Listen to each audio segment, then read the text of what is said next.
की बात है, नायरा अपने माता पिता नैतिक और अक्षरा के साथ मुंबई में रहती थी, जो कि काफी लंबे समय से कार्तिक नाम के लड़के को डेट कर रही थी और उसने कार्तिक के बारे में अपने माता पिता को भी बता दिया था। इसीलिए वो जल्द ही नायरा का रिश्ता लेकर कार्तिक के घर चले जाते हैं, जहाँ उन्हें पता चलता है कि कार्तिक अनाथ था, जो अपनी दादी सुहासिनी के साथ रहता था, जो काफी पुराने ख्यालात की थी।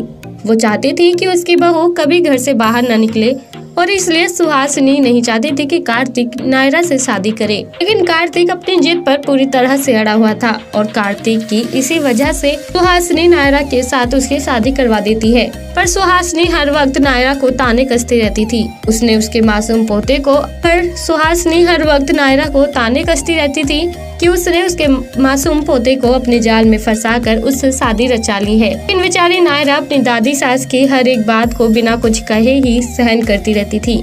सुहासिनी अपनी बात से बिल्कुल भी बाज नहीं आई थी और इसलिए अब उसने फैसला कर लिया था कि वो नायरा और कार्तिक का तलाक करवा कर ही रहेगी। इस वजह से एक दिन वो अपने हाथ पैर को बुरी तरह से घायल कर लेती है और नायरा पर उसे मारने पीटने का इल्जाम लगा देती है।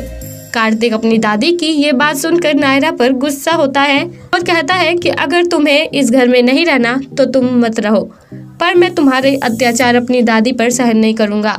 तुमने तो सभी हदें पार कर दी। पता है मेरी दादी तुमसे उम्र में कितनी बड़ी है, लेकिन तुमने बिना सोचे समझे उन पर हाथ उठा दिया। इसलिए अब मैं तुम जैसी पत्नी के साथ अपनी और जिंदगी बर्बाद नहीं कर सकता।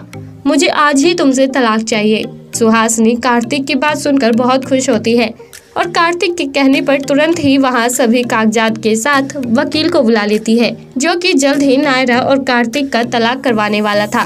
दोनों का तलाक होने ही वाला था कि तुरंत ही नायरा अपना फोन निकालती है और उस फोन में रिकॉर्ड सुहासिनी की पूरी वीडियो कार्तिक को दिखाती है, जब वो खुद को घायल कर रही थी। वीडियो देखकर कार्तिक को पता चलता है कि उसकी दादी ने खुद ही अपने आप को जख्मी किया था और उसका इल्जाम नायरा पर लगा दिया। तभी नायरा कहती है कि देखो कार्तिक, किस तरह से तुम्हारी दादी ने मुझे तुमसे अलग करने की साजिश रची। आज अगर मैं ये वीडियो रिकॉर्ड नहीं करती तो शायद हम दोनों का तलाक भी हो जाता। तभी सुहासिनी नायरा से माफी मांगते हुए कहती है कि मुझे माफ कर दो बेटा, मैं चाहती थी कि मेरे पोते की शादी मेरी मर्जी से हो, लेकिन उसने मेरे खिलाफ जाकर तुमसे शादी की और मैं इस बात को सहन नहीं कर पाई, इसलिए मैंने कार्तिक और तुम्हारा तलाक करवाने की साजिश रची। लेकिन अब मैं समझ चुकी हूँ कि कार्तिक के लिए तुमसे अच्छी लड़की कोई हो ही नहीं सकती।